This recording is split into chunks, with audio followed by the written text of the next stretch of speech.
Good morning, everybody. Welcome back to the show. This is the Two Dumb Yinzers, episode 718. Good Monday morning to ya. Good Monday morning to ya. Good Monday morning to ya. Ah, man, I gotta say, Mike, before we get started, I want to talk about this pizza. Apparently, there was a big, the International Pizza Expo in Las Vegas. There was a 3-day competition, 100 competitors, and this was to decide who has the best pizza. Yeah. Mike, Pittsburgh's Slice on Broadway, they won the world's best cheese pizza. No way. Right here in Pittsburgh. Yeah, I mean, who knows who was all there, but it's 100 competitors. It was 3 days long. I'm sure you had people from all the strong pizza cities. Oh, You know what I mean? Pittsburgh, Yeah. Slice on Broadway. They win it all, Mike, for the cheese pizza. They have the world's best cheese pizza, according to the International Pizza Expo in Las Vegas. Well done. Well done. Good. Congratulations. Pittsburgh #1 at something, baby. We'll take it. You know what? We always do good with pizza. I don't know why. We just do. We don't do anything special with our pizza. No, But it seems like our pizzas are always up there. If they have some kind of competition or anything like this, they're always in there. I remember something like this about a year ago we talked about as well. I think like you're right. Time. Yeah. That's crazy. But, which makes me think. Good morning, Tortilla. What's up, brother? Which makes me think. What up? And I'm sure it's been over for longer than 2 days. But Finch is in Las Vegas. Yeah. You know, and if there's anybody that can find their way to the aroma of pizza, it's Finch. Believe me. Man's not even here to defend himself. No, that's the best time to attack. Listen, I know, right? When they're not around. Pittsburgh Slice on Broadway. Pittsburgh Slice on Broadway wins the world's best cheese pizza at the International Pizza Expo in Las Vegas. Again, it was a 3-day competition, 100 competitors in Pittsburgh's Slice on Broadway. So that's really cool.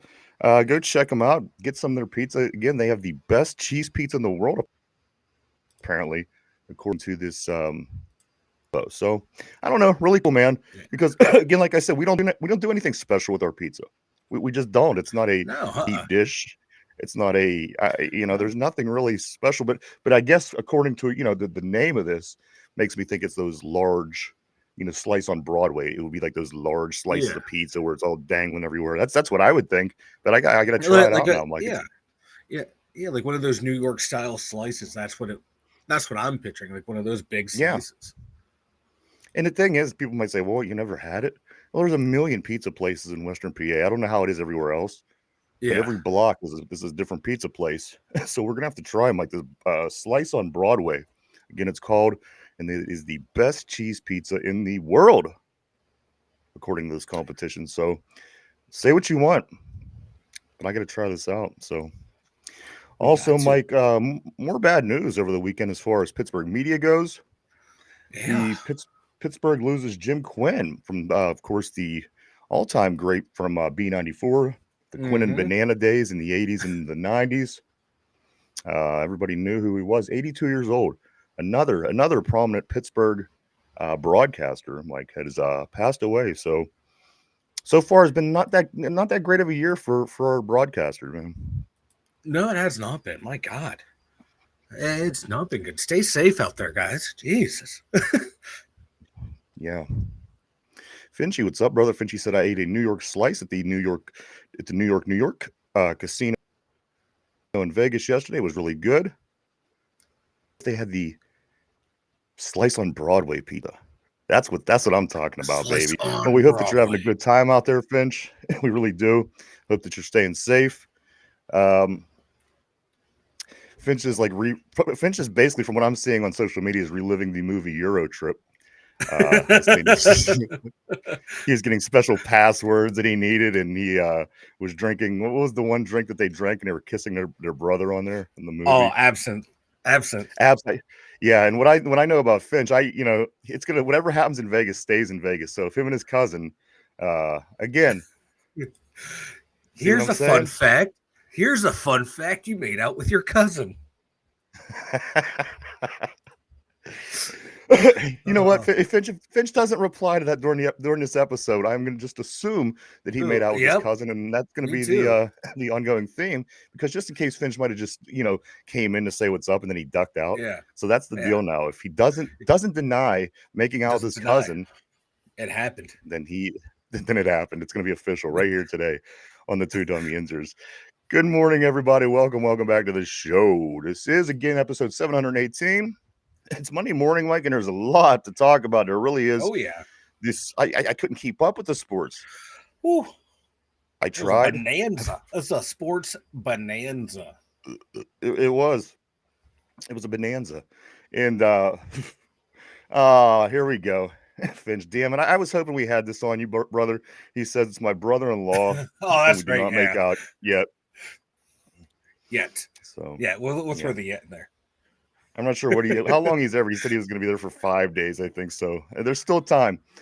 He said that drink wasn't so great though, Mike. It was that absinthe. No. It kind of had that liquor, that black licorice taste, which I hate more than anything.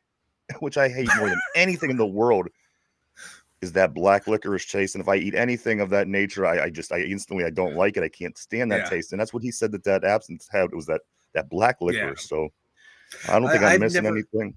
Yeah, I've never partaken in it.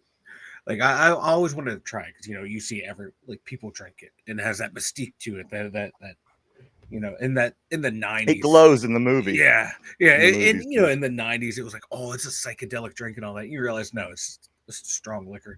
I've never had it. I want to try it, but it's if I get there, awesome. If I don't, that's okay too. But I don't mind black licorice flavor because I drink Jägermeister. So it's like same thing. Let's go, line it up, boys. Let's go. I'd rather beat my brains in with that. I swear that black licorice is the worst taste in the world. I haven't had it in probably 30 years. Black licorice, so I'm sure now if I tasted it, I would probably go jump off the next I can find. Yeah. No way. Okay, now I know what to do. Next time you and I get into an argument, I'm just going to say black licorice and it's going to derail you and we can get back on topic. They're all right. Yeah, we could try. We could give it a try. We could try. I'll forget. It just might. That's our safe word. That's our safe word. It might just inflame the situation. It might. Finch said, I had no relations with anyone except myself here in Vegas. The trip is still young, Finch, so we'll stay on top of that. It made me feel great, but I agree with Ryan. That flavor is great. It's my least favorite flavor ever. It really is. I can't think of something that I dislike more. Yeah. Oh. Well,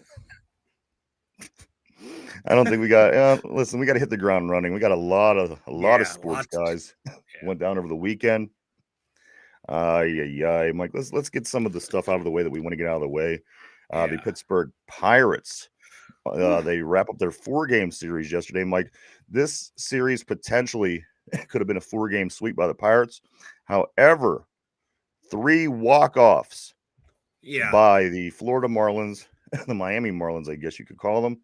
3 walkouts and 4 walk-offs in 4 games.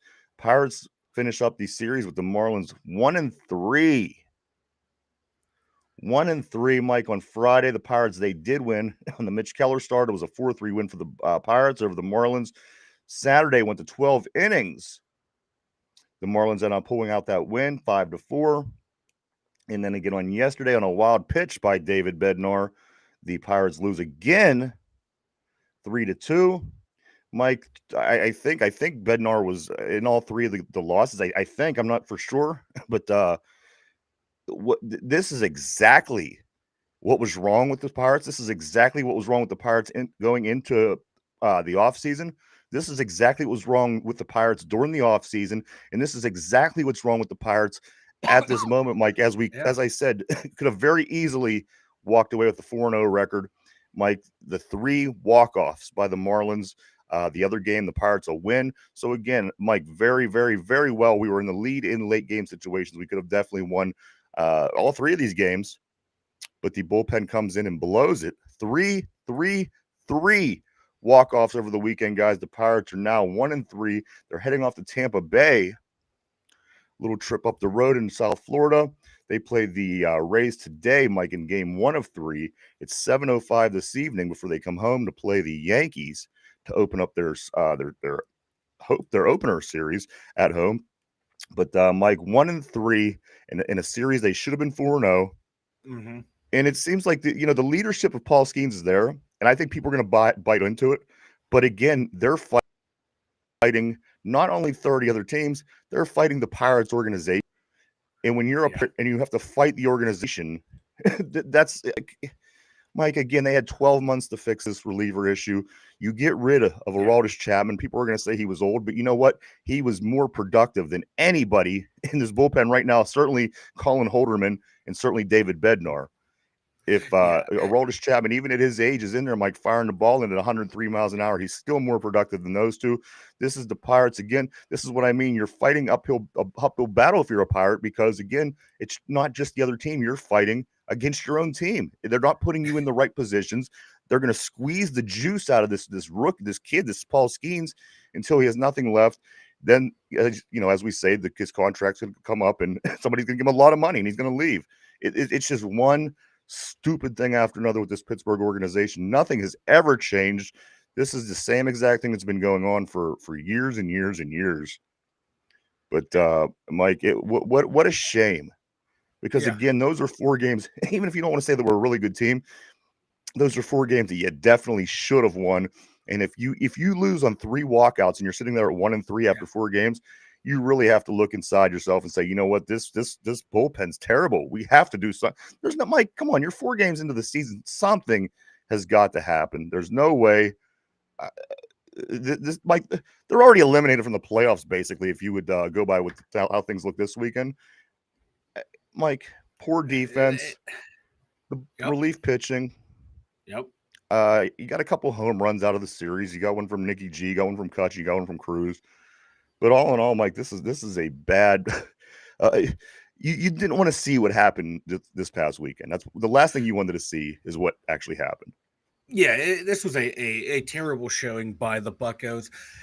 David Bednar, after the first game, his ERA was infinity. They couldn't calculate how terrible his ERA was after that game. But don't worry, after this 4-game set, he brought it back down to 27. An ERA of 27. Holderman an ERA of 9. I mean, get these guys out of here. I'm trying to remember this tweet stat off the top of my head. I thought I saved it. I did not. But the Buccos being walked off 3 times in their first 4 games for 3 losses. This is the first time it's happened since 1924. Can anyone guess the team it happened to? Well, I'm going to guess it's the Pirates. Yes. It's the first time it's happened since 1924, and it was the Pirates both times. Well done, boys. Well, if you want to take the silver lining from that, Mike, the Pirates did win the World Series in 1925, so we got that going. Maybe in 2 years. Maybe we will get something in there. But you take Bednar and you take Holderman out of the bullpen. It's something like their the combined ERA of the bullpen after those two are out is like a 0.32 or some shit like that. So your main problems are Bednar and Holderman, and it's looking like Justin Lawrence too. He has like a 4.5 ERA or some shit like that. You get rid of those 3, bullpen's not bad at all. But that would require to spend money to do something, and then you add into the fact. Let's get into O'Neal Cruz cannot field. G1 Bay cannot run the base path. These are just common baseball things that you should know how to do. And this has been endemic of this franchise, not just this coaching staff, but this franchise for a long ass time, of basic baseball IQ that these players do not know. We get some of the dumbest baseball players I have ever seen in my life on this team. And that's what happens when you work on the cheap. You're not getting complete players. You're getting guys who have some talent here and there, but you're not getting the best of the best unless you luck into someone like McCutcheon or Paul Skeens. You get those guys are hard to find flaws in their game. Mike, and the only reason we got them is because we drafted them. And you got to look at this as kind of a 3-leg problem that we just had, because again, the bats did well enough to put more runs on the board than the other team to get you to that last inning. Your closer should not have. We should not have blown 3. I had 3 giving up 3 walk-offs this weekend. So your offense, which was a question, they did good enough. They scored more runs than the other team. Your starting pitching did great the whole way through the series. They put their team in a position to win, and the relief pitching came in, and the errors in the outfield, the everything, Mike. It just sucks because, again, they did a lot of good, and it was the Florida Marlins, and you kind of hope that you could get more than 1 win out of 4 games against the Marlins. So at the end of the day, they do all this hard work, the starting pitching, the hitting, everybody else, and it comes down to David Bednar and Holderman every single game, giving up a walk-off. Mike, again, that was the problem going into the offseason. For some, it got worse. I know for a fact we didn't start worse than 1-3 last year when we started out down in Florida last year. I know we didn't. So it's gotten worse. The problem, and it isn't like Florida's this good baseball team. You're going to run into good baseball teams, and that's going to be a big, big problem. Mike, Andrew McCutchen, however, did get his 800th extra base hit over the weekend, and he is the 3rd amongst all active players in that particular category.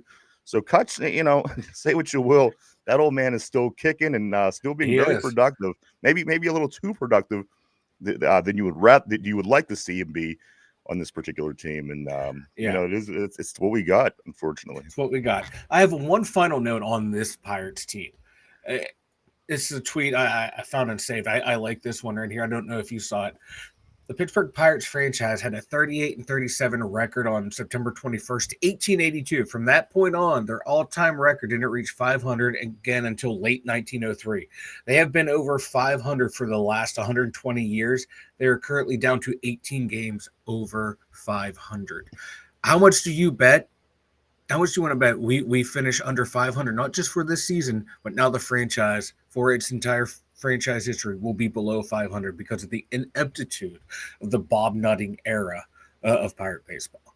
Certainly isn't looking good for them Buccos, Mike. I do want to say good morning to Yinzer Joe. Yinzer Joe, what's up, brother? On the board. Also, Tortilla Jackson says, "Did you guys see the new bats the Yankees are using?" Yeah, I did see these new bats, and apparently, I don't know what's going on, but they have 15 home runs through the first weekend, which is a record in the majors. Never been done before, but yes, I did see this with these bats. That was kind of a story over the weekend, but we'll continue to follow and see what the Yankees can do with these baseball bats. Good morning to Jen. Yeah, go ahead, Mike. Jen? Oh, no. I'll hit back to that. Good morning to Jen on the board. Jen, always great to see you. Jen says, spring break and her grandbabies came to visit, 6 of them all week, plus working. She is exhausted. Well, we're glad that you could join us this morning, Jen. Richard, what's up, my man? Good morning to you, sir, on the board as well. Yeah, Jen, you got to be busy, man. That's, you know what? You know what? There's a new energy, though. I got to tell you. I don't know if it's just this weather changing. It was 75 over the weekend, and there's just a new energy in the air. And I like this energy. It's different. It changes things up a little bit and kind of lets you know that winter's behind us. So I think we all kind of have the energy going for us, at least, if anything. Guys, let's hop over to the ice, Mike. The Pittsburgh Penguins, they get a big win. They get a big win yesterday, a 1-0 win in overtime. Sidney Crosby does what Sidney Crosby does, scores a goal in overtime to win the game 1-0 over the Ottawa Senators.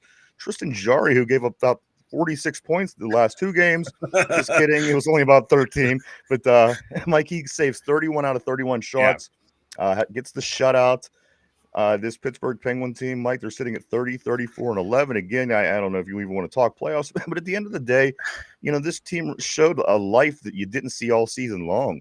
And I always thought to myself, what's going on with this team? Are they just not trying? Are they why is this team full of stars? You should be able to win some hockey games if you have good players. I mean, the law of average. But you know what I'm saying? I just don't know what's going on. But Mike, this team did win 1-0. Sidney Crosby, the hero once again. He gets the goal in overtime, Mike, gets the Penguins their 30th win of the season. That puts them at, 65, 75 games. So they have roughly about 7 games left to go. Mike, did you get the chance to check out this game? If anything, it's always nice seeing Crosby bury one in overtime to win, especially a 0-0 scoreless game in overtime, right? Yeah, I didn't get a chance to watch the whole game. I saw bits and pieces here and there. Luckily, I was able to go back and watch the overtime winner, vintage Sidney Crosby. And just gripping it and ripping it. It was a beautiful shot. dude's still going strong. 81 points, leading the team. He's 17 more than second place.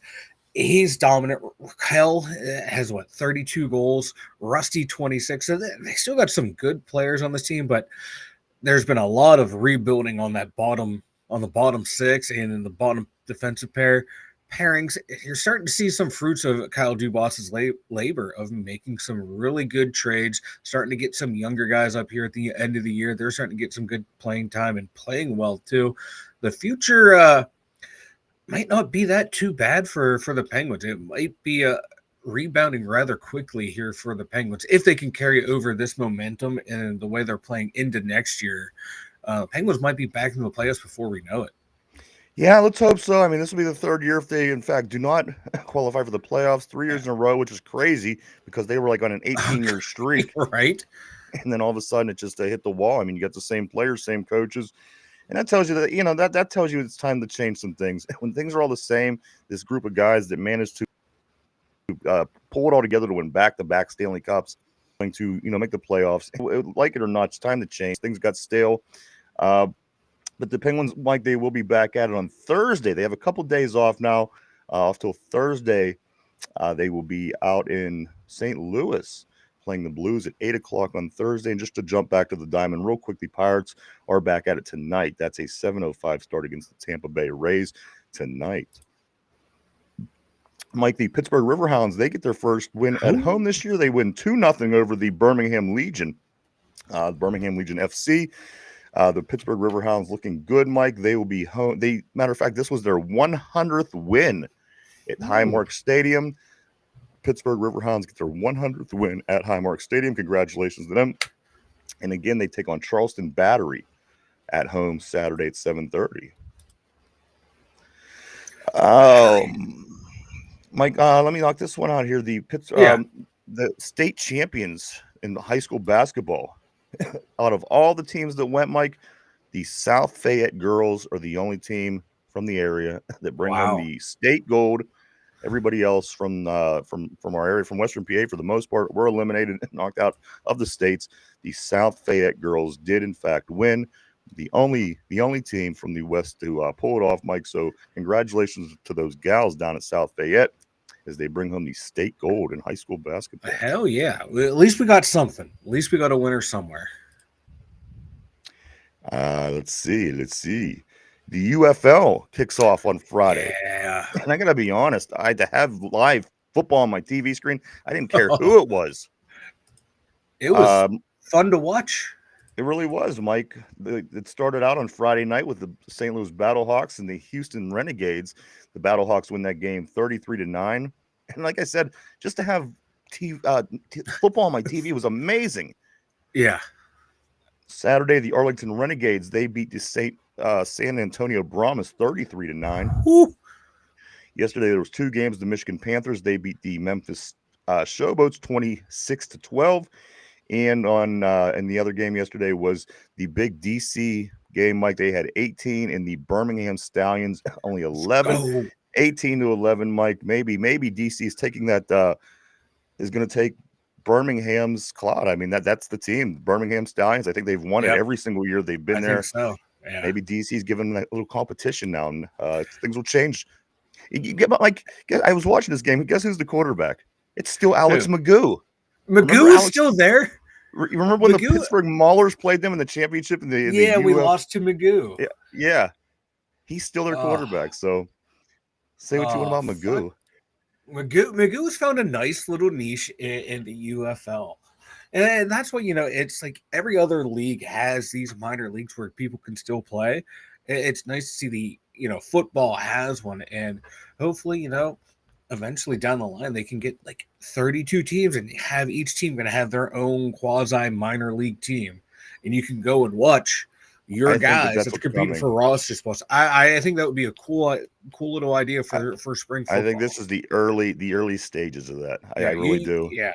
You hope it can keep going, because it's, so many times these leagues have launched and failed, but keep supporting it like the NBA did, the WNBA, and eventually they can start pulling in their own ratings, having their own stars. And the NFL has to be very involved.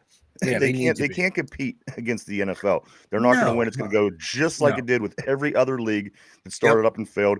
You have to have a connection and work with the NFL and have them help. And again, like you said, if you produce 32 teams that are minor league teams, and again, it's connected to the NFL. People are going to go. People are going to go watch what their team's minor league system's doing, and it would be a lot of fun. And again, I think, Mike, that they are in the early stages of that. I think give it 5 or 10 years for sure, but I think it's coming.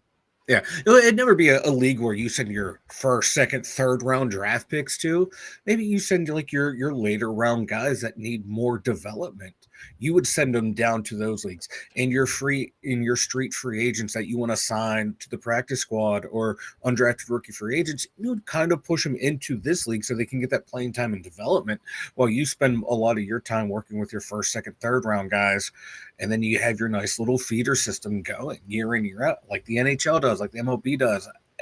If they would make it happen, I think it would be awesome for the sport of football. And then you eventually get to a point where all these really good college kids might come out even earlier, or eventually allow them to skip high school, go into these leagues and apply their craft.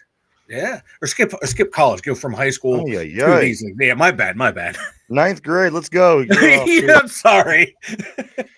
Yeah, so you know Mike, what I meant. You know what I meant. I think so. You think so? Also, Mike, Zach Banner. I guarantee you the first kid that would Zach skip Banner high school might be a big name here in Western PA as a Steeler fan. You certainly remember the name Zach Banner. We've seen him playing out there the other day, Mike, as well. It was good to see Zach Banner back out on the field.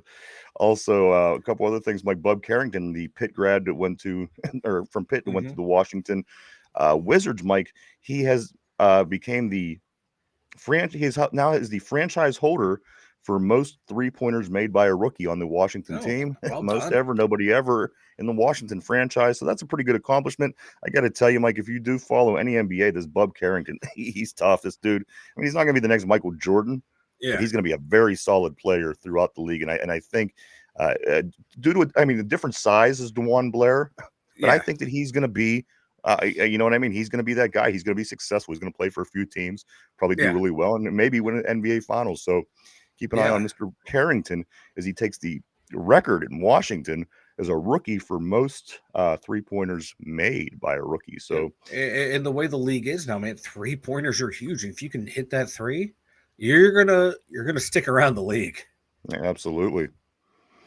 Mike, let's go over to the NCAA, the big Final Four, and then we will finish, go the duration with Steeler talk, guys. Yes. But the Final Four is it's set, Mike, and it's never been done but once since 1984, 85. Mike, all 4 number 1 seeds are in the finals. Now, this is the first year here on the show that we took all the 1 seeds and just said, let's see how this plays out. Let's run with it. We've never done that before. We did it this year. Mike ended out with Duke. I ended out with Houston. Finch ended out with Florida, and Derpy ended out with Auburn. And Mike, this is the first time ever. Yeah. Well, with exception of one other time back in 2008. Yep. Mike, all 4 of our teams are in the Final Four. 4 teams left. They're all 4 our teams. It's going to make things really interesting this week as the games do pick up on Saturday as the number 1 Florida takes on number 1 Auburn, and also that's a 6:09 start. And then the later game will be number 1 Houston versus number 1 Duke, both on Saturday, and then the championship game will be on Monday evening, as it always is. So Final Four is set, Mike. All 4. What's the chances, Richard? Crazy that happened. For one, it's crazy that it happened. It only happened one other time. Yeah. But again, we all have a team in the race right now. So again, tournament is in Las Vegas tonight. The city's buzzing. That's right. The gals are at it tonight. Get to that in just a moment, but we got it, guys. So it's going to be me, you, Finch, Derpy. This time next week is going to be the big one for the championship, and heading into the weekend Saturday, it'll be down to 2. So just very interesting that it played out like this, Mike. Let's go Houston. I thought one of these teams were not going to make it. But all 4 of them made it, and really, really surprised. Houston did go Tennessee, Richard. You know what? That was the team I thought we were going to have problems. I thought Houston was going to have issues. I knew Duke wasn't with Alabama. I knew, everybody else looked good. You know what? Even Auburn and Michigan State was tough. But I thought either Houston or Auburn were going to lose both of them. And guys, that's right. All four of the teams we picked in the Final Four. It's actually kind of unbelievable. I can't wait till Finch gets back and Derpy so we can talk about it a little bit more and get ready. Just 1 week from tonight, Mike, will be the NBA NCAA championship. One question is this, Mike, is this a sign of people saying now no more Cinderella teams because of the way the NLI works out? Whatever you agree, disagree, Mike. And again, this is just a lot of people talking.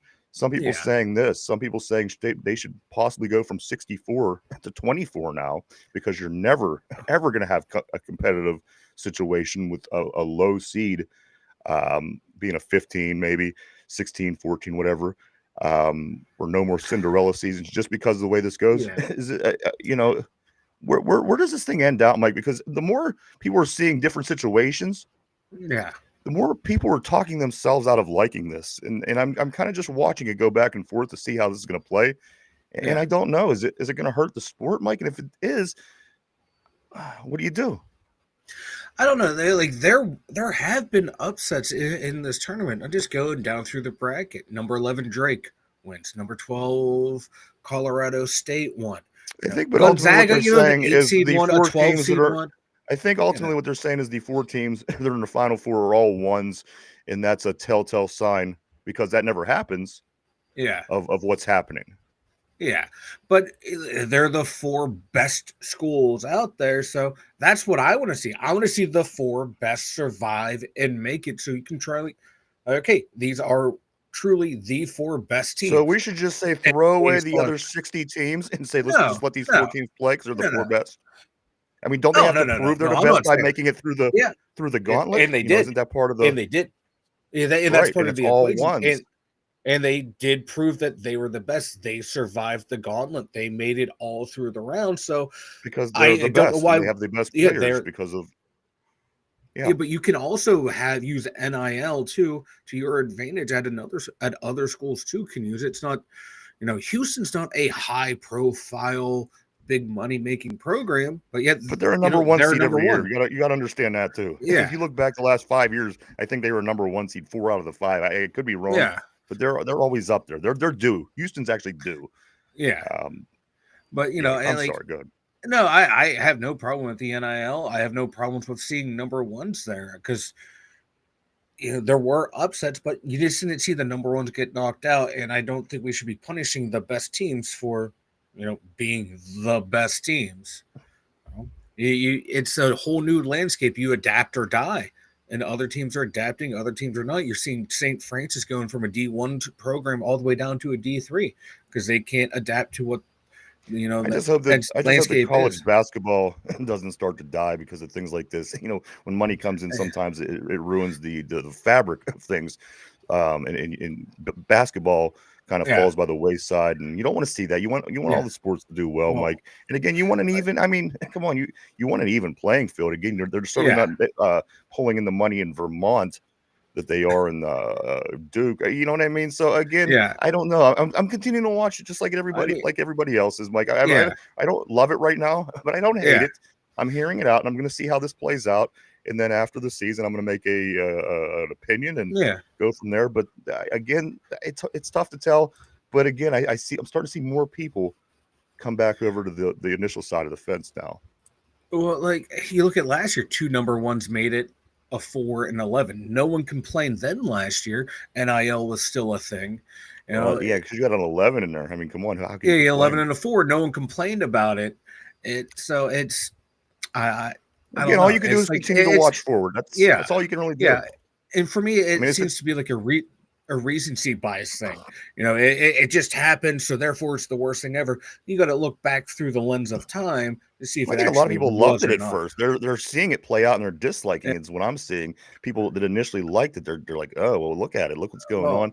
Maybe next year, Mike, if the Final Four is all number 1 seed teams again, maybe then that'll tell us something. But again, you just have to watch. That's all you can do, and try to understand and make the best opinion that you can. But Mike, I don't know. It's hard to say at this point, because this is the first time, or one of the 2 times in the past 40 years that this happened. So again, I'm going to watch from here on out. Next year goes.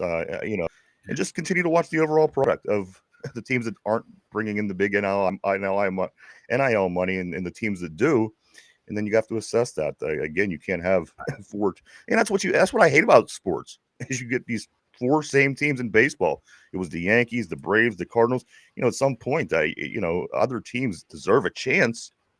And if they're not able to pull the money that a big college is, then you just never have a chance. What's the purpose? Why even play? I don't know. I think it's been. I'm just going back, looking through past Final Fours. There's a lot of ones, a lot of twos, and an occasional 8 seed or an 11 seed that makes it. That's what people love. They love the underdog. But that was before the NIL. So just one team. But that 8 seed was on North Carolina, usually a blue blood program. The 11 seed, the one year was UCLA, a blue blood program. So it's more or less all the same. They're 11. That's what people like to see. It doesn't matter what kind of program. If a team comes in like North Carolina State last year, that a kid that everyone liked, and you like to see the teams that aren't those same teams over and over. Again, we'll see how it plays after 5 years. If it's the same 4 teams for the next 5 years, maybe there's an argument. But again, I think it's still too early. But again, I'm seeing the way that the waves are turning on this. We'll continue to keep an eye on that, Mike. We're going to hop over to the women's side of the basketball, the tournament, Mike. The gals, they have 2 teams already set up for the Final Four. Number 1, South Carolina, and number 1, UCLA. They are already set in the Final Four positions, Mike. Today, 2 games will decide who they play this coming weekend. TCU, the number 2 team, takes on number 1 Texas at 7:00 p.m. for the gals, and number 2 UConn takes on number 1 USC at 9:00 p.m. for the gals. The winner of these 2 games will go on to play South Carolina and UCLA. It could be all ones in the gals as well, which would be insane if both leagues did it, Mike. But if as I said, these 4 teams play today, that'll decide who plays on Friday in the Final Four, and then Sunday is the gals national championship, where the guys, they play their Final Four games on Saturday and their championship is on Monday. So that's all playing out, Mike.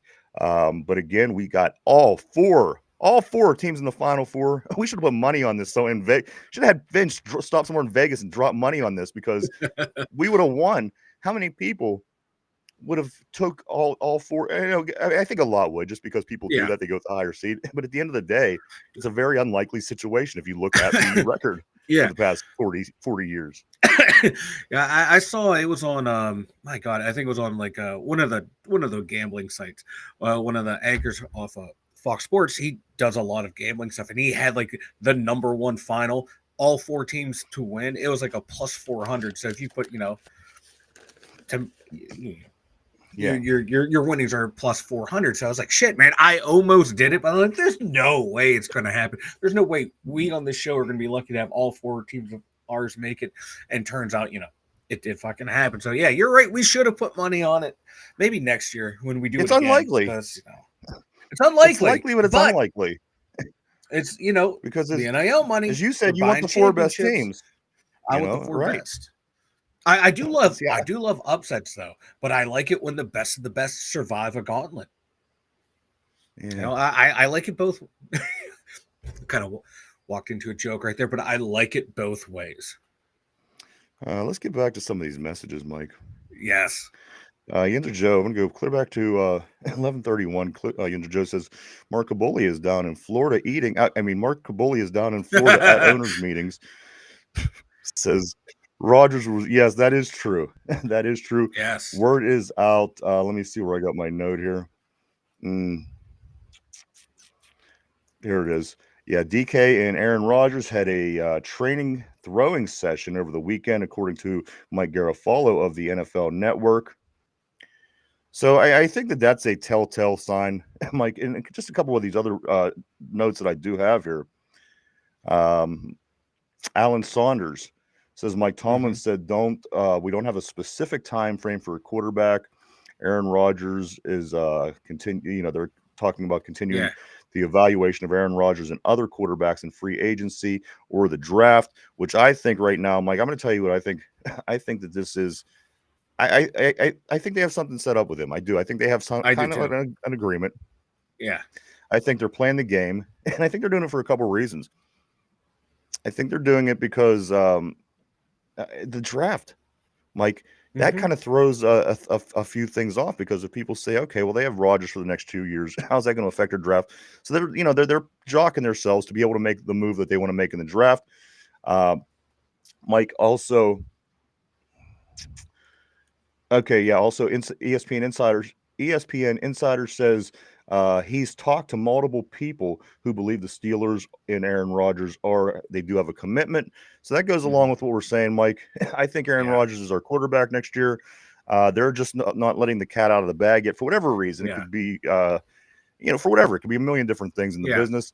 But that's the scoop as of today. It looks like ESPN says that it looks like Pittsburgh and Aaron Rodgers have made a commitment or have a commitment. Also, DK and Aaron Rodgers had a training session over the weekend. You just don't. I don't know. I guess you do. You're not going to together. But people, Mike, they cross train though.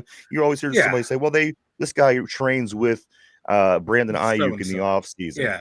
But on the other hand, I mean, Aaron Rodgers, Mike, is considering retirement or going to the Steelers. The fact that he's considering retirement or going to play for the Steelers tells me that he probably has something figured out, or they have something figured out. Because why? Why would he be working out with DK Metcalf? Exactly. You're not going to work out with one of the guys that's on the team that you're flirting with, that you're in talks with, job interviewing with. You're gonna, if you're doing that, that's okay. You're going to see if something's there. Do I still have this DK? How would he and I work together? And then you look at some of the other comments that Tomlin made in his little press conference down in Florida. We got Darius Slay for a this year team build. Okay. So now you're putting pieces together. They went out and trade a draft pick to get DK Metcalf to improve the team this year. We're going to get Darius Slay because we think he can be the best fit for this year for our team. Now, we're talking to Aaron Rodgers, who can be the best fit for our team this year. So it sounds like they're using free agency to build for this year and then using this draft coming up to build for a little bit this year, but for the next years down the line to get their guy. So even if we don't get Dart this year, we get Aaron Rodgers this year. That can be our guy. And then next year they have all these comp picks coming in. And even Omar Khan said, we didn't come out and say, oh, we did it on purpose, but we took that under consideration. You can kind of see what they're doing. They're laying the groundwork to build a team to hand it off to a quarterback next year or the year after, using Aaron Rodgers and or Mason Rudolph as their bridge quarterbacks. At some point, this is either going to look like a huge disaster, which is the way a lot of people are taking it, or it's going to seem like a stroke of genius. Once it all gets resolved. Usually how it goes.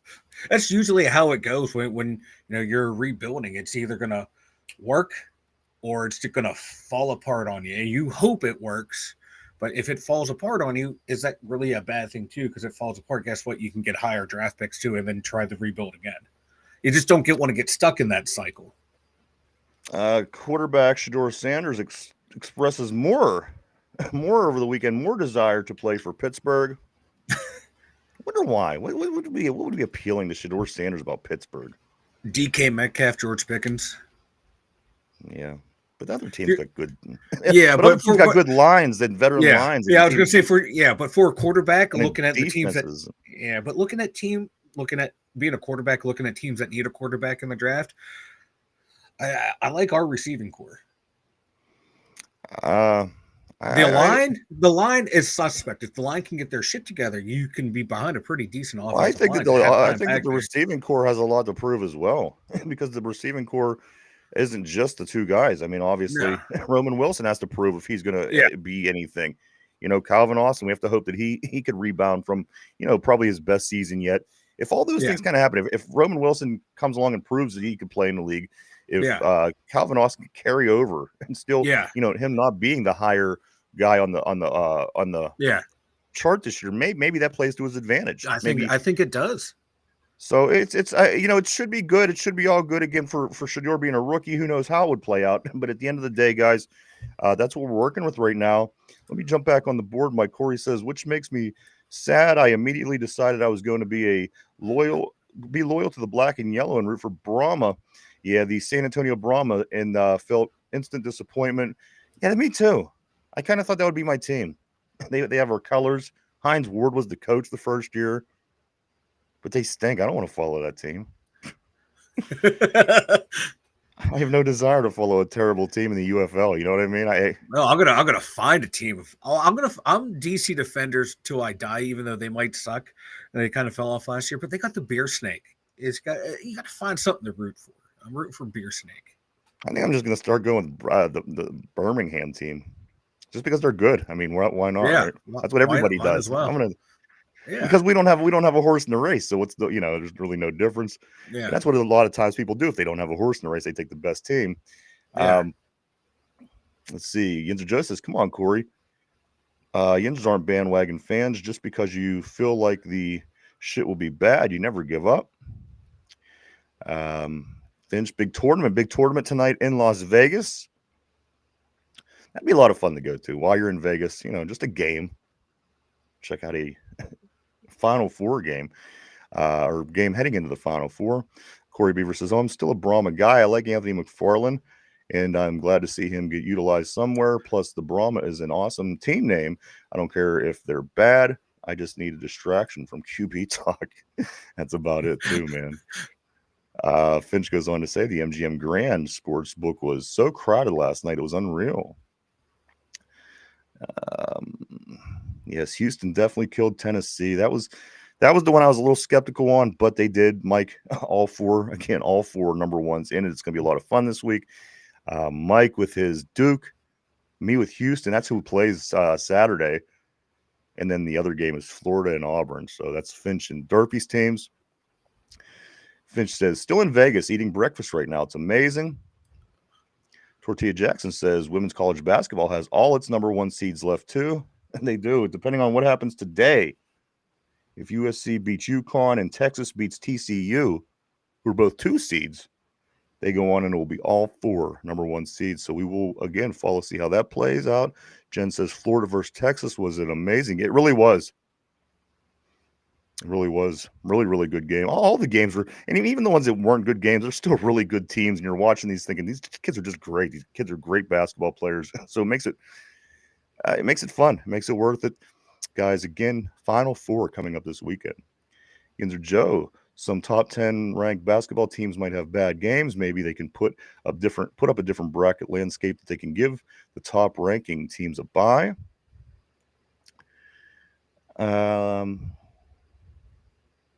Tortilla Jackson, women's college basketball has all of its. Okay, I just went backwards. You went backwards in time. You time traveled. I did go backwards in time traveled.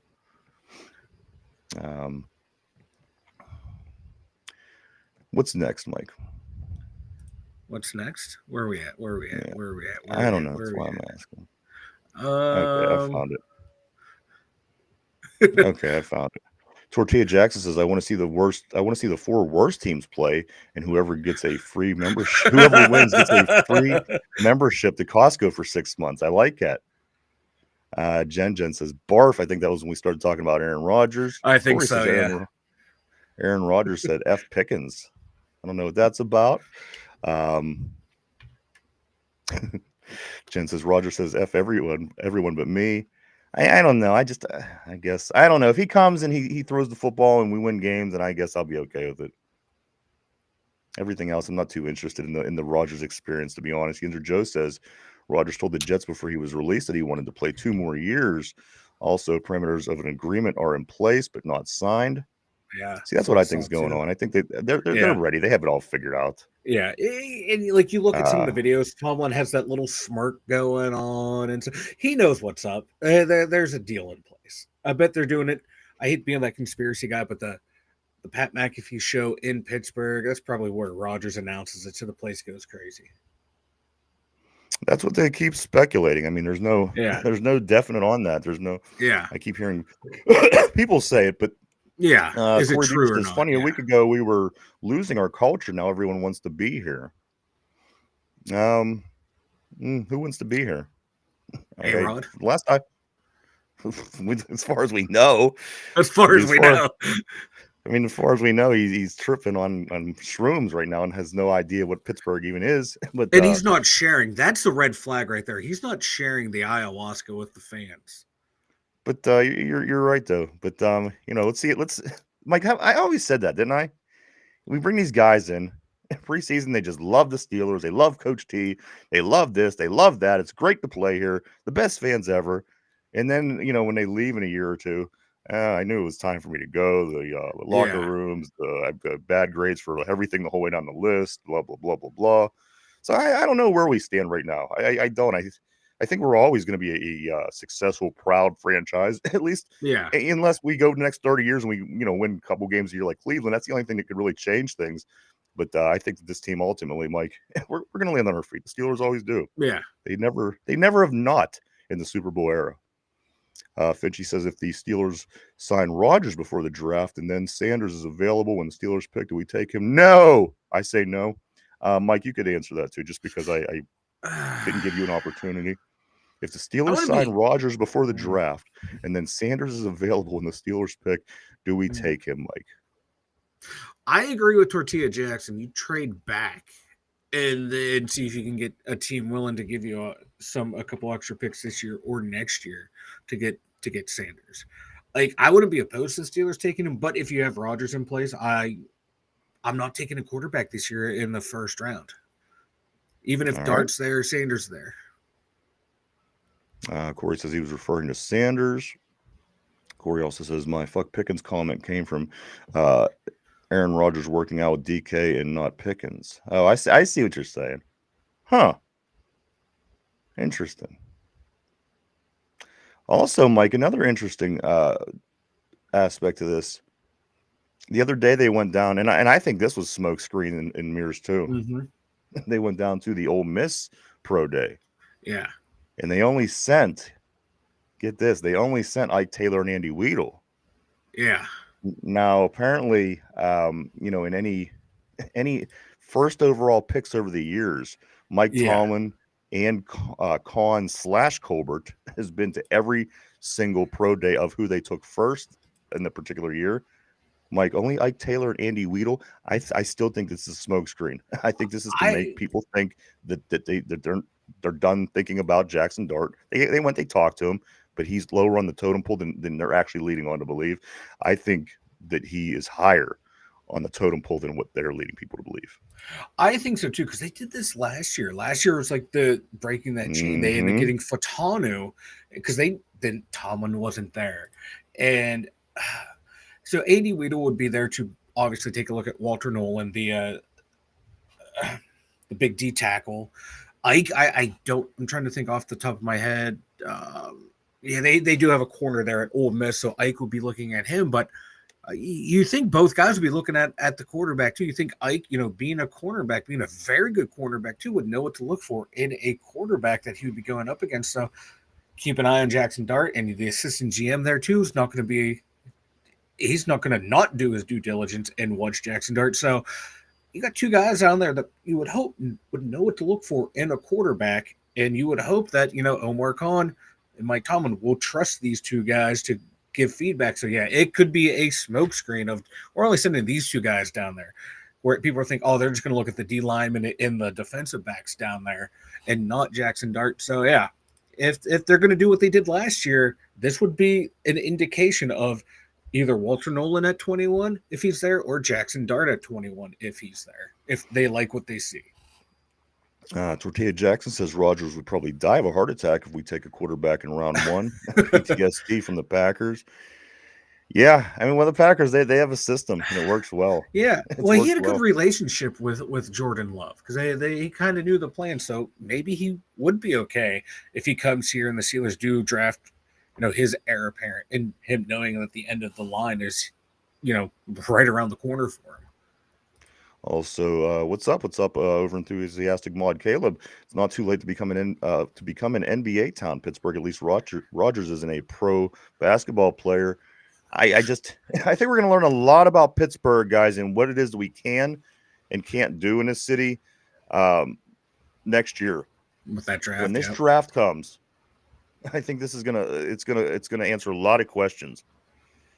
Of course, you're going to bring the economy is going to be great. You're going to be bringing people in from across the country for this. But Mike, as I said, we are a smaller big city, and to have 4 teams in a city the size of Pittsburgh, from what I read, is it's the entertainment dollars which is the amount of money that Pittsburgh's generally spends per year on entertainment. And from what I understand, we just the medium, the money that's made, the money that's spent out in entertainment, it wouldn't support four big pro teams. It can support your Pittsburgh Riverhounds, teams like this that are professional, but they're not big, top four teams.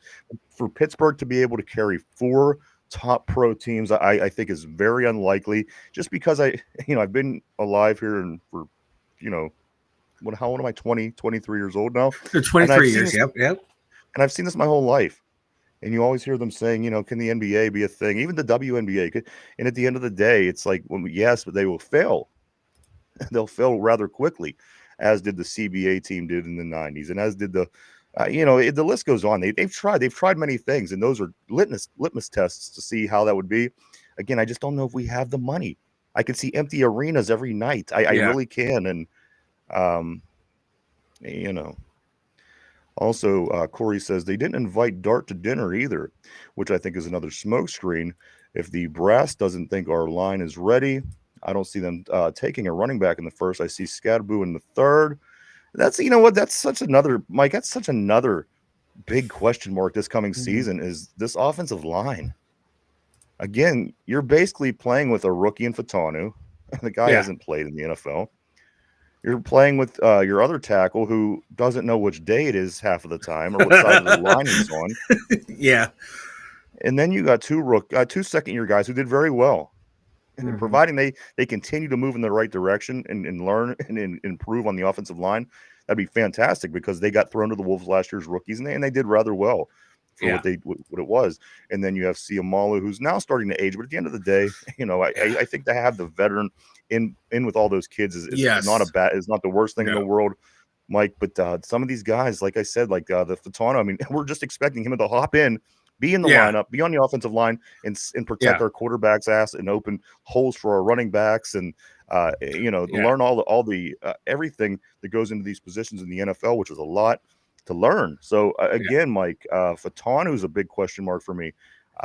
Considering he was our number one pick last year, you'd expect him to be good, but Broderick Jones was our number one pick the year prior, and again, he's still trying to figure out which way his helmet goes on his head.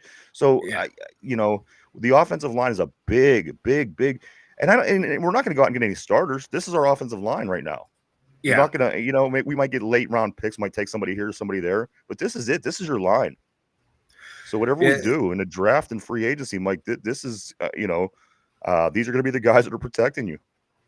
Yeah, there's a couple guards in the draft. I can see the Steelers taking a guard and tackle, not for guys that if they get like Tate Ratledge out of Georgia, I can see him maybe pushing McCormick for a starting spot. Now, I was fine with the way McCormick played, but I think this guy might be a better player if they take him, and McCormick being your swing guard to eventually be a starter when Fatanu retires, or Ratledge being the starter to replace Fatanu down the line. I can see a move like that happening in the draft, but like you said, he's not going to be an immediate wow guy. He's going to be another guy in there that's another year away from being that guy. Like McCormick, he was supposed to play this year, starting to play, forced in the lineup last year. I hope he can make a big jump, but we thought the same thing about Broderick Jones. And, Broderick Jones got it into his head too much that, he was the guy already. Hopefully he can get that that mentality out of his head and realize he actually has to work for what he's getting. If he can do that, he has the talent to put it together, but can he get his mind right to where this is, I have to work for it, not just be given the thing. And in the draft, we're not in the position to draft another starter in the O-line. We need holes like, running back, wide receiver, quarterback, cornerback, safety. There's needs everywhere. So I just don't see linemen being one of those first two picks that we take. I can see him later in the rounds and being not like more or less developmental guys, but being key backups this year to be potential starters if Jones doesn't work out, if McCormick doesn't work out. Mike, I think also they kind of put themselves behind the eight ball in this situation. You lose the depth that you lost in this offensive line in the offseason, I think is a big part of this because, again, last year, when Broderick stunk, you could pull him out and you have experienced guys. If Fatanu goes down for the season, you have experienced guys.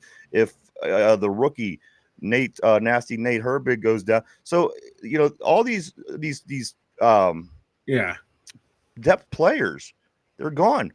Moore's gone. Daniels is gone. Nasty Nate's gone. So providing everything goes perfectly and we have no injuries and everybody learns their position and plays well enough to stay and get, that's Mike, the depth is where we really screwed ourselves, I think, on the offensive line. Yeah, they went out and they got somebody, I can't even think of who it was. But again, Dan Moore, Daniels, and Nasty Nate. I think there was somebody else too. Again, that's a the offensive line depth, I think, by taking that away, it only puts your offense again another notch down while you're still just trying to figure out the main characters for the other positions. Yeah, because like having Dan Moore on the roster last year was huge because we, like you said, we lost Fatano. Okay, all right, we were able to put Broderick Jones back in the starting lineup because we still had, Dan Moore there. We didn't have to go to like a true backup because our backup tackles, Dylan Cook, who's been in and out of the lineup up and down the depth chart, he's nothing special. Doug Nestor, the other tackle, nothing special there. Now, McCollum filled in for 2 games for Frazier last year, did really well. He's a true backup. Spencer Anderson, I like Spencer Anderson. He's a capable backup, but he's not someone that you're going to have to start like we did Mason McCormick for most of the season right there. So that's why I think they're going to get another guard in the draft. And it wouldn't surprise me too if they grab another tackle in the draft. And I think too, Mike, you figure if we were lucky last year to even have Frazier, who was pro ready. Oh God, yeah. Because again, you lose Nasty Nate for the season. Mm-hmm. You know what I'm saying? You're already in a situation, and then as we said, I mean, with the tackles, your bookends. I mean, one missed all season as a rookie, which this has to end. I mean, which we're gonna have to take a poll after the draft and see which rookie is going to be the one that misses his rookie season next year because we've had it 3 years in a row. We had 2 of them this year. Yeah, so that has to stop. But again, all the depth in that offensive line is gone, Mike. And they were unfortunately 2 of them were veterans, and Nasty Nate was initially the starter. And so again, still this draft is going to answer a lot of questions. Yeah, this draft will answer again, Mike. And we were only 25 days from right now. We're going to be going into draft weekend, and again, they have to answer a lot of questions. Some of the answers are going to be later rounds. Some people were saying that this team is going to pull a crazy draft day trade. Who knows what's going to go down, Mike? But all I do know is we have 25 days to prepare and get ready for the NFL draft in Wisconsin, which will leave us only 1 year, Mike, 1 year before the big Pittsburgh draft next year, right down town at the Point and North Side and everywhere. It's still interesting to see how that's going to play out, Mike. I don't know how they're going to fit everyone, but you know what? They know what they're doing. They know better than I do. I can put it to you that way. Good morning to Ron Navy. Good morning, Ron, on the board. Always great to see you, sir. And also Mark Malone. Great seeing you, my friend, on the board. Mark Malone goes on to say, Genty is the only running back worth a first, in my opinion. I'm not sold on Genty. People think I'm crazy for saying that, but I'm just not. I think some of these other guys, like the guy in North Carolina or the guy in Ohio State, I think these are pretty good prospects for the running back, Mike. But how do you think? Do you think that what is it, Ashton Genty? Is he worth it to you in the first round? I know that you're not a big first round running back guy. Yeah. And as far as also like what Mark is saying, is there anybody else out of the the running backs that would be worth it for you as a first round pick? If I was a running back away, and he fits my scheme, I'm taking Genty. Yeah, he played in the week conference, blah blah blah. But you look at the way he plays, and then go back and just watch that game against Penn State. Penn State, we held him under control, and he still had over 100 yards. He was still making big plays. He was still running through some really good defensive linemen and some really good linebackers, showing that what he was doing out west can translate to the next level. His power, his footwork, his escapability. I would take him in the first round if I needed a back. And the other one I might take would be Hampton out of North Carolina. I think he would be if you need a running back, those are the 2 I would take in the first round. Then after that, you got a couple guys that you can get in the second, like Caleb Johnson out of Iowa, Trayvon Henderson out of Ohio State would be a good second round, maybe third round pick. Then a lot of the other guys fall into that third, fourth round rating. But if you need a running back, you might draft some of these guys just a little bit higher to make sure you get them. But the thing with like running backs, man, they you can find them anywhere up and down the draft. But the two I would take in the first round, Genty, obviously, and then Hampton. Then after that, I'm looking for guys in the second, third, fourth round.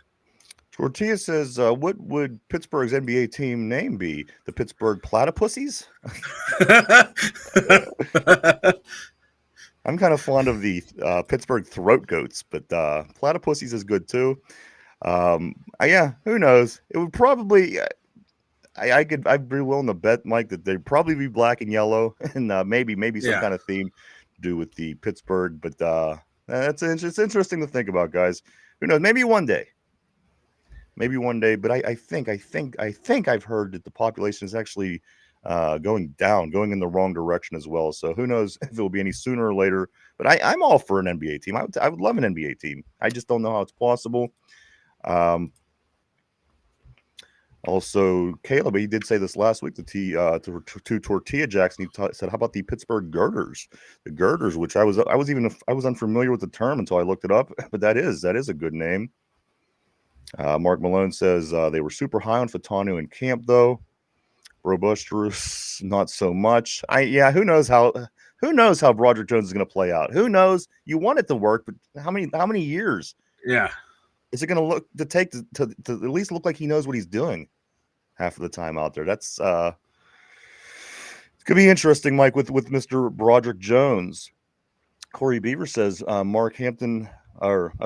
Hampton is worth a first, but I don't see us taking him because the uncertainty at quarterback and how easy it is to replace a running back. I think they'll hit the panic button and take the first quarterback to fall to 21.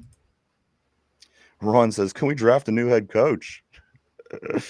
Mark Malone says, yeah, I know a lot of people like him at Corey Beavers. I just don't see it. Hey, the Caleb says something about Vermin Supreme. We've actually had Vermin Supreme on the show. I don't know if you know. Yes, we did. Yeah, back in the day. Vermin Supreme, baby. Really nice guy, actually. Yeah, and I think you could probably even pull it up somewhere. It's probably still somewhere to be able to pull it up. It's on here, yeah. Vermin Supreme. He was pretty. He had a boot on his head. Tortilla Jackson. I didn't like taking Hampton at 21, but if we trade back and get a day 2 pick, I'm okay with it. A lot of good running backs will most likely be gone by our pick in round 3. Mark Malone says, I know a drunken street bum that hangs out behind the gas station. He could probably outcoach Tomlin. Ron Navy says, need new blood, new message in the locker room. You know what? I don't disagree. I think just in anything, you get that. I mean, if you've been in a workplace with somebody for 25 years, sometimes you just come to the point where, even if he was a great worker, it just might be time. I don't know. But I think it's going to, who knows, Mike, who knows what it will take for that to actually happen, to be honest with you. I don't know. I know a lot of people don't like him now. I know a lot of people that do still like him. So who knows what would actually have to happen for Mike Tomlin to be moved. I don't see it any time in the next couple of years for certain. But, on one hand, Mike, he still hasn't had a losing season, which people are going to turn around and say, well, what good does that do you if you don't win any playoff games? But at the end of the day, it's hard to fire a guy that's not had a losing season. I think the answer is just figure out what the hell he has to figure out what the hell he's got to do to get this team back to being competitive every year, being a playoff team, winning playoff games. If he fails to do that continuously, then maybe you start looking like. But I just think, again, I can't imagine anything that will happen in the next 2 years. For sure, he's still on his contract. Love him or hate him, he's going to be here. Let's see what else we got here. Okay. Caleb says if they get an NBA team, let's be real, they would call them the Pittsburgh Steelers. Mark Malone says the Pittsburgh. Yeah, I think last week Mark Malone had the Pittsburgh Slit Slayers. That was up there last week. Great name. Great name. He also says the Pittsburgh Stingers. Oh man, I missed a few here. Let's see. Joe says Genty can't block, but he's a round one prospect. Hampton is a lot better. The best blocker is Henderson, though. Henderson's a great blocker. Genty tries. He throws his body out there. So I'll take the effort for Genty. He's not afraid to block. Yeah, Gruden is kind of a joke, isn't he, Corey? He hasn't done anything relevant since 2002, right? That was the last time I thought that he'd really done anything successful in the league, right? Yeah, he hasn't won a playoff game since 2002 and has been littered with 1, 2, 3, 4, 5, 6 losing seasons in that time frame. And he hasn't done anything. He is a joke. He doesn't necessarily go to good teams all the time, though, like some coaches do. It makes that improvement easier. He went to a good team back in 2002, and there was the whole Raiders and Tampa Bay thing.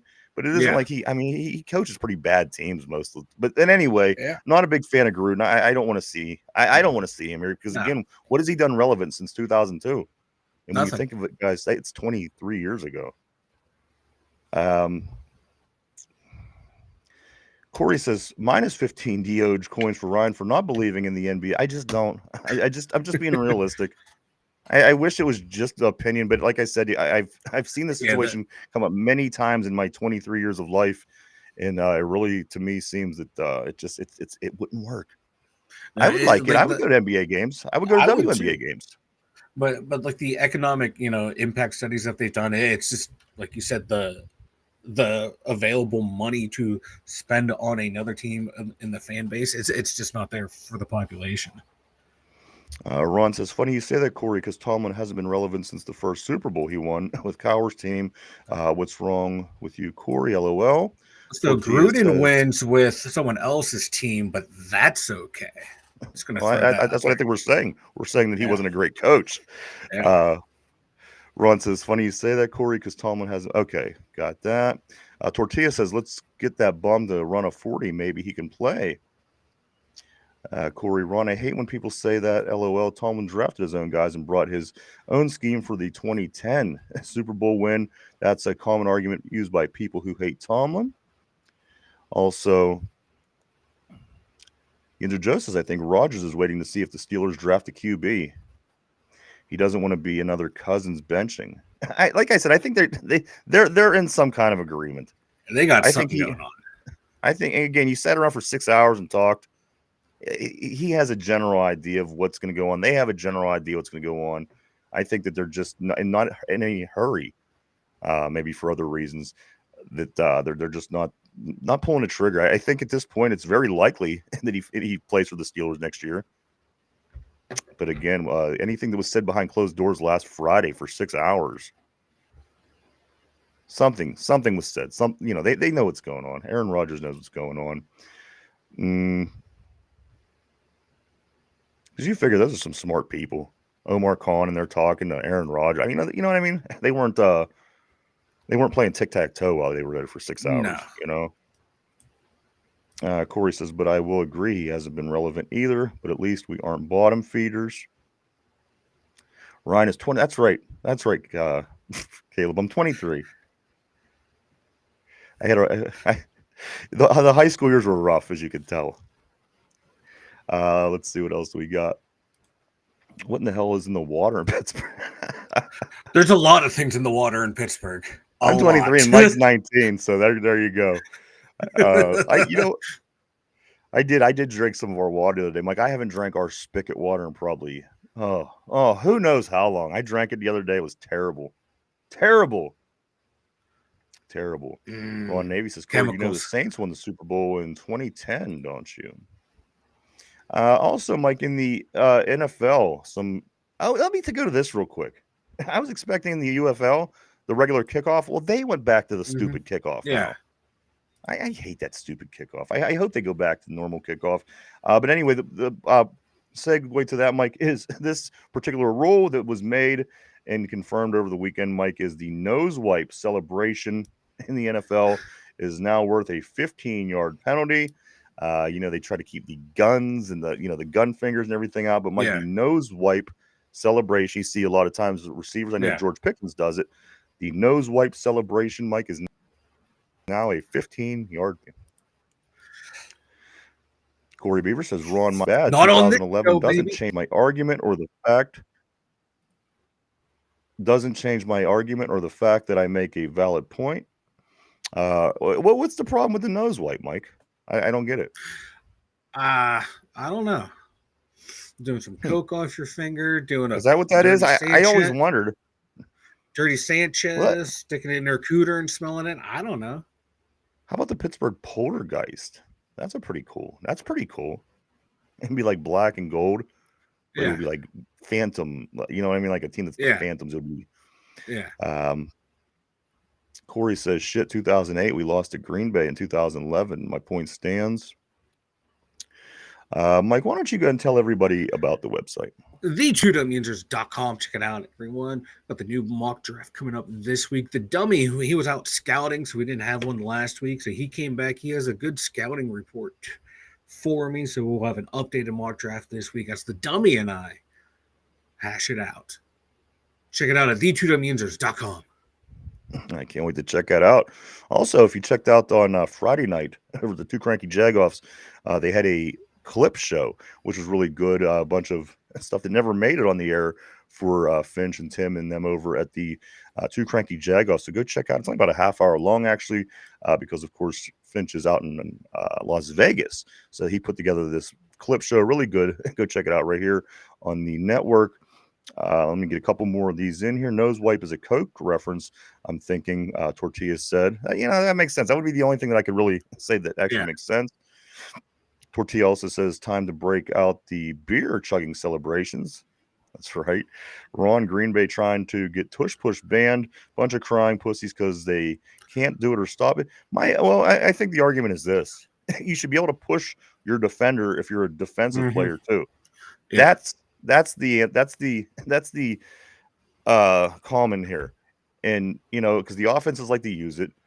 And I don't think the defense, if there's a way to stop it, again, if you're allowed to push your defensive players forward into the pile, that's one thing. The fact that the offense can and the defense can't, I think is a big disadvantage for the defense. And I think that's why a lot of people don't like it. Again, I think that that's what they should do. If they're going to, in fact, stick with the tush push, you got to give that leverage back to the defense in some way as well. So, that they line up in illegal formation. It's illegal. Exactly. Illegal formation. It's an easy penalty, but it's not called because the advantage is always given to the offense. You look at where the tackles and everyone lines up. It's an illegal formation.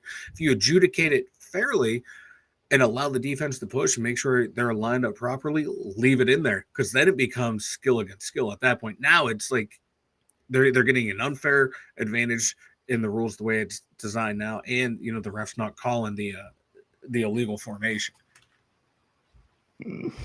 I'm sorry. Insert Caleb. He says, okay, hold on. Let me get into Joe. Just said somebody said it was a gang rep. You know what? That's something that I thought I heard them say, but I wasn't sure. I thought maybe somebody could clear that up. Maybe gang, maybe not. I don't know. I just know that they're not allowed to do the nose wipe anymore. It's a 15-yard penalty. Caleb says, Tortilla Jackson, that will happen when we all stay at Mike's house. You know what? That's right. These guys are going to have mad parties at Mike's house in his one bedroom apartment. It's going to be. I have a list of names. I can't even remember who's all going to be there. It's growing. But, that's going to happen. Yeah, and the reason that it's going to have to play out this way is because that's right. My mom won't allow any sleepovers. So everybody is going to Mike's. I will not be available that week. I don't know where I'll be, but I won't be available. I can tell you that. Ron says Tomlin's supposed to be a defensive expert, so why every playoff? You're right. They're valid points. We just we're all kind of scratching our head at this point. What can change that? What could get us back to the way things once were? And a lot of people were saying be a new coach, but it's Mike, but do go check out the website, everybody, www.the2dumyusers.com. That's www.the2dumyusers.com. A lot of cool things over there. And as Mike says, the dummy is back. Not speaking of himself, of course. The dummy that sits in the background is back. They'll be putting up a new mock draft. All kind of good stuff going on over at the website. Do go check it out at www.the2dumyusers.com. Corey said, Ron, great question. My theory is that we fail on offense every year and the defense can't carry the team for 18 weeks. No, you're right. I mean, a lot that's gone over the past couple of years proved that we're not that great of a football team from top to bottom. And, things got to start changing. And we're seeing this year. We'll see what we get with the draft. We're seeing this quarterback situation. The quarterback situation is huge. You got to have your guy if you ever want a chance to even talk championship round, talk Super Bowl round. And that's what we're trying to do. We're trying to get our guy. And if we get our guy, that's a step in the right direction. All right, let's get into the trivia, Mike. Let's do it. And you guys, I mean, everybody makes a great point. Nobody's wrong. Ron was saying sounds like excuses for mediocrity. Nobody's wrong. They're just different ways to look at the problem that we have, I guess. And I don't know. Since the guy that once, John Gruden here, he was a 500 coach. That's mediocrity as well. I mean, what are we going to do? We're definitely not going to bring in Andy Reid. If you're going to make a move, what's your move? You go out and get someone young and fresh with new ideas, the way we did when we brought in Tomlin. See, that's what I think about the assistant coaches. That's the problem that we have with the assistant coaches. I think you got to bring in better assistant coaches. Things might be different, but we hire bottom end assistant coaches a lot. Guys that don't have great experience and stuff like that. And maybe that's a difference, Blake. But today is the trivia. The question of today is I have to do this. I have to. I hate to do it, Mike. But today is a NCAA women's basketball question of the day. So put on your thinking caps. Everybody on the board, everybody at home. You only get so many days a year to take advantage of these questions, Mike. So we're gonna do it. This is gonna be a female NCAA tournament question, Mike. Here we go. Which two schools faced off in last year's NCAA Women's Championship game? Mike, I'm looking for the two schools that went at it last year. The toughest year to remember is the last, in my opinion. Yeah, the previous year. Like, who won the World Series last year? Exactly. So the question of the day is this, guys. Which two schools faced off in last year's NCAA Women's Championship game? Mike, take a minute to think that over. We're live 5 days a week right here, Monday through Friday, 11 a.m. to 12 p.m. Eastern Standard Time right here on YouTube. Take a minute to think that over. Mark Melissa, I think DK makes it. Yep, big time difference. Big time difference. No two ways about that. And Corey says, at Ron, you can call it whatever you want, but facts are that all three phases are part of the game for a reason. They all work in tandem. So when you were anemic in one phase, you were more susceptible to fail. And then Ron says, at least he's an offensive mind, Mike. Mike Tomlin keeps your head shiny. Wait, Mike Tomlin keeps your head shiny, rubbing his nuts on it. Well, Ron, you just don't like Mike Tomlin because of the shade of his skin, and you like John Gruden because of the shade of his skin. So you want to attack me, Ron? Let's go with it, buddy. Just put the cards out there. Just say what you want to say. Just say what you want to say. And see, I don't think that's right because he's never said that. That's never come out of his mouth. Oh, when he calls people DEI hires, that's code word. That's a code word. Let's move on to the NCAA championship here. But listen. I don't think he said anything out of line. I've never heard him ever say anything about Mike Tomlin being a black coach, and that's why, and vice versa. We all know by Ron's comments all the time. Yeah, everybody comments all the time. Nah, he says a lot of stuff that is dog whistly, where dogs bark in a 50-mile radius. See, I disagree. He just doesn't have the balls to say it. And I got the balls to call it out. I disagree because you're saying something that's speculation. I've never seen anything come out of his mouth that's of that nature. But just because he doesn't like a coach, I don't like John Gruden because he's not a good head coach. That's not a good reason to say somebody it's a race issue just because he doesn't like a coach. The guy he has to like his coach. When he refers to people as DEI hires, that is code word for the N word. But wasn't that? No. That was the Steelers thing. With the Rooney Rule, they actually invented a rule to to give people an opportunity who don't have an opportunity. Because black guys never have an opportunity in pro sports. To be a head coach. Yes, to be a head coach. Yes, they don't. That's wrong as well because they're all anyway. Yeah, because we gave them an opportunity. Isn't that what the DEI is? Yeah, you give people an opportunity. Okay, so there you go.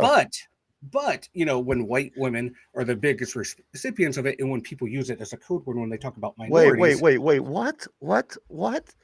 Yeah. What? No, not yeah. What? I'm not I don't even trying, understand Ron. what you're saying. I'm saying what your comments have over the 2 years you've been here point out Made to. you believe. Okay, that's fair. What his comments made you believe. Okay, Yeah. that's whatever. That's fine. Yeah.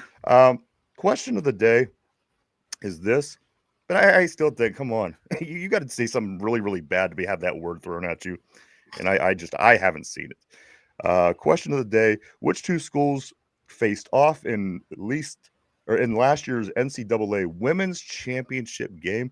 Mike, who were the two teams? South Carolina and LSU. South Carolina and LSU. Good guess. Is that your final answer? Yeah, final answer. There's two pretty good programs. All right. I'm going to lock you in on that.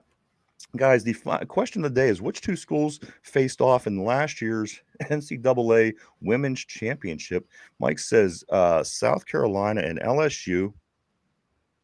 The answer, of course, is South Carolina and Iowa.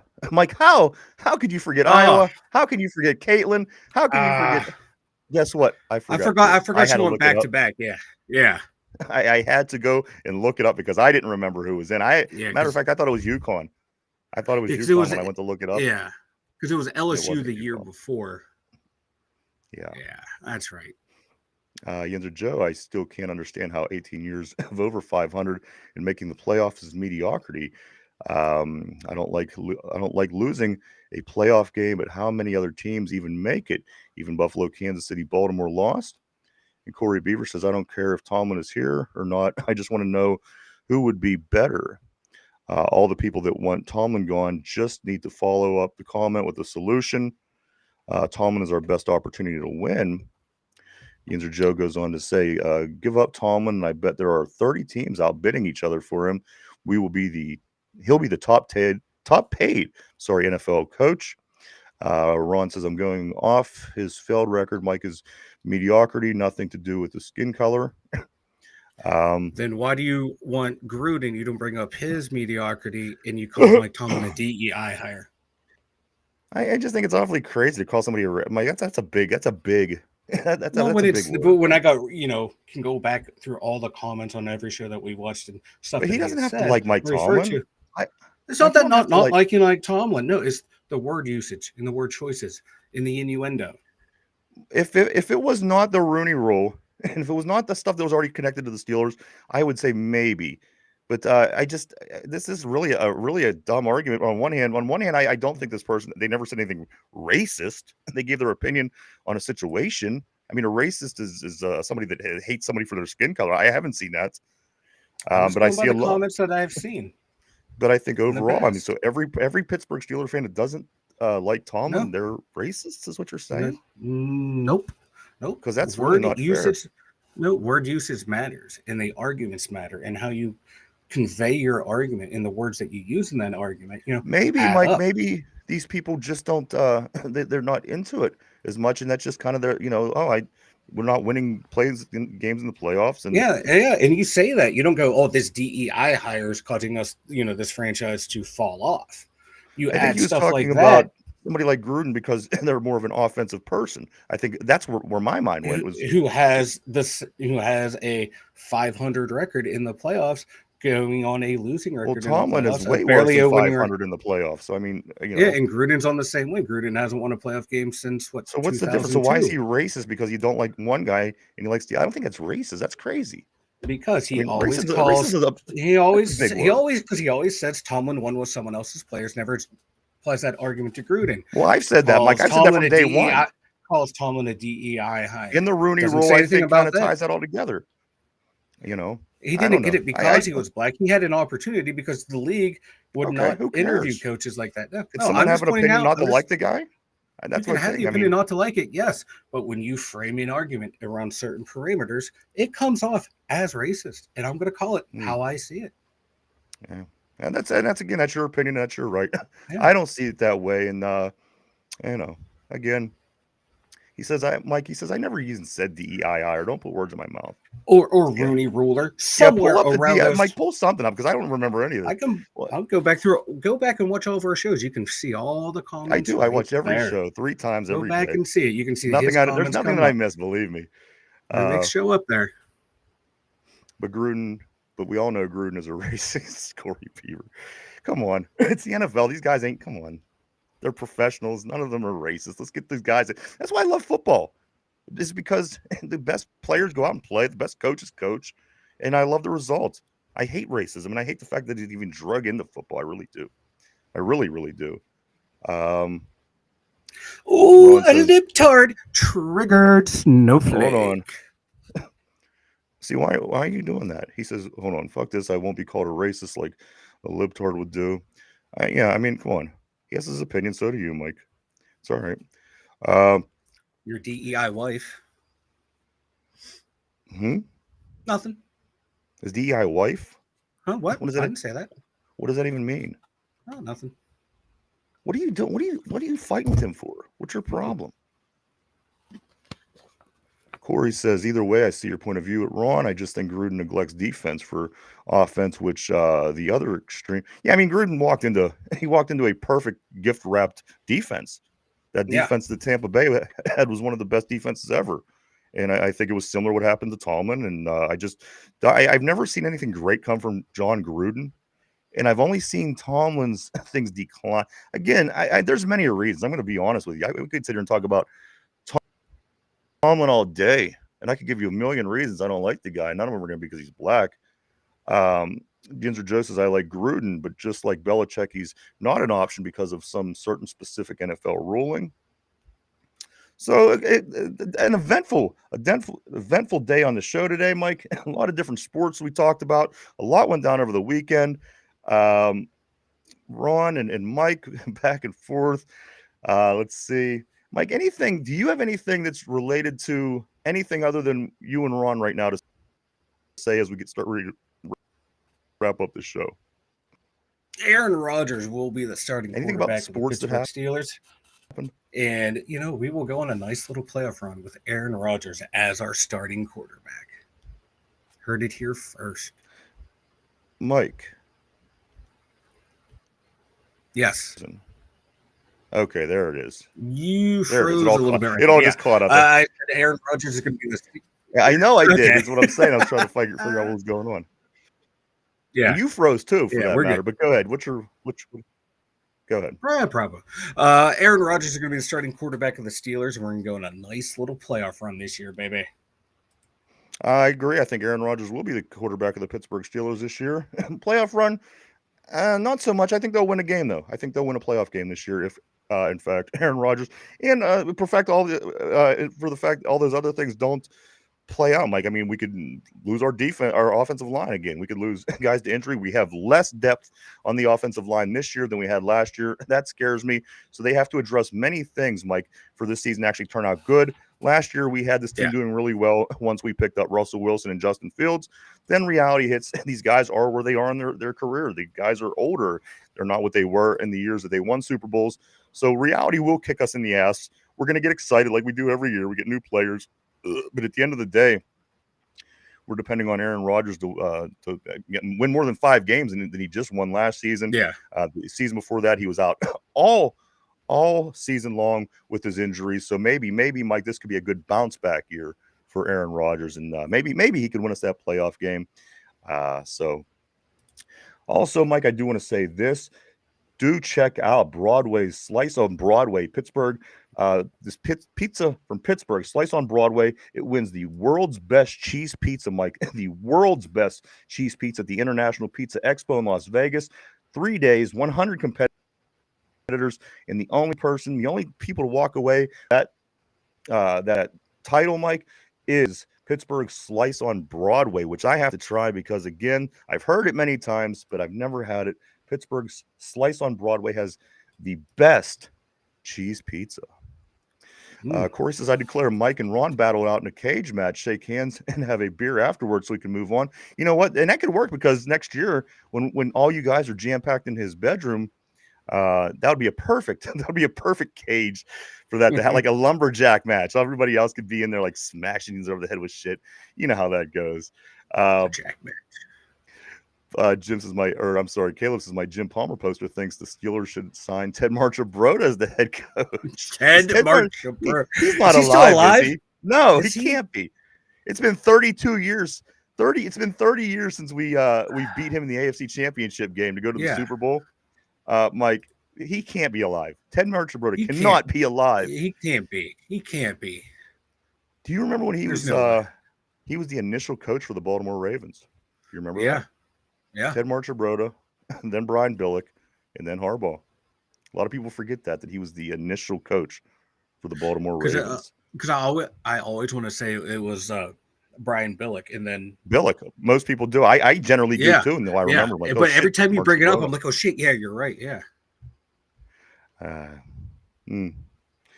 Guys, so the Buccos back at it today. They play 7:05 tonight in game 1 of 3 against the Tampa Bay Rays in Tampa Bay. The UFL kicked off its season this past weekend. I loved it. Having live football on my TV was fantastic. I loved that.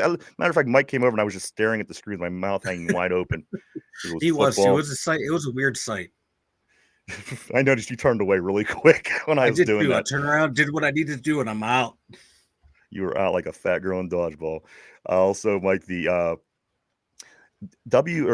always want to call it the WNCAA. NCAA women, Mike, they wrap up their final 4 teams tonight. 2 games, 7 o'clock, 9 o'clock, Texas, TCU, and USC, UConn. Mike, the winners of those 2 games will go on to play either South Carolina or UCLA. It could be all number ones in the WNBA or in the NCAA women's and the men's this year, which I don't know what the chances of that are, but all 4 number ones in both, I think, would have to be astronomically difficult to pull off, but that could be the case. I will be watching these games because USC and UConn is going to be one female women's basketball game. Yes. Honest with you. Let's see, anything else might go down. Anything else later in the week? Got the Penguins, Hounds. But I think that'd be about it, man. That's about it. I do want to say thank you, everybody, for coming and hanging out and checking us out today. We certainly appreciate each and every one of you. We truly, honestly do. We wouldn't do it without you. Thank you so much. I want to say thank you to everybody on the board. You guys always keep things interesting here on the show. I want to say thank you to everybody at home, everybody that's in the car, in the gym, maybe taking a walk around town. You just got your earbuds in. I want to say thank you to you as well. Mike, anything else? Speak now or forever hold your peace. It could be anything. It could be sports. It could be about this pizza. It could be about Ron, whatever you want. Mike, final thoughts for the day, and then we'll come back tomorrow and we'll do it all over again. What do you say? I'll see. No, man. We'll see y'all tomorrow. Same bat time, same bat channel. All right, maybe we'll have batshit derpy in tomorrow's a little bit too. Because again, we got to start this shit talking, Mike. We have big things going on with these number 1 seeds this weekend heading into the national championship. So March Madness is just getting interesting here on the 2 Dumb Users as me, Finch, Mike, and Derpy, all of our teams facing off in the Final 4 this coming weekend. So a lot to talk about that and all this other, Mike, so much sports just going on. Besides for football season, this is generally the best time of the year. You got so much sports, so much Pittsburgh sports. You're coming up on the draft. A lot of fun stuff. So I do want to say thank you. We will continue to talk all kind of stuff, guys, moving forward, especially into this draft, getting ready for the draft. So we hope to see everybody tomorrow. I hope everybody has a good Monday. For Mike in the Steeler Central Mobile Studio, for myself and the 2 Dumb Users, we want to say thank you so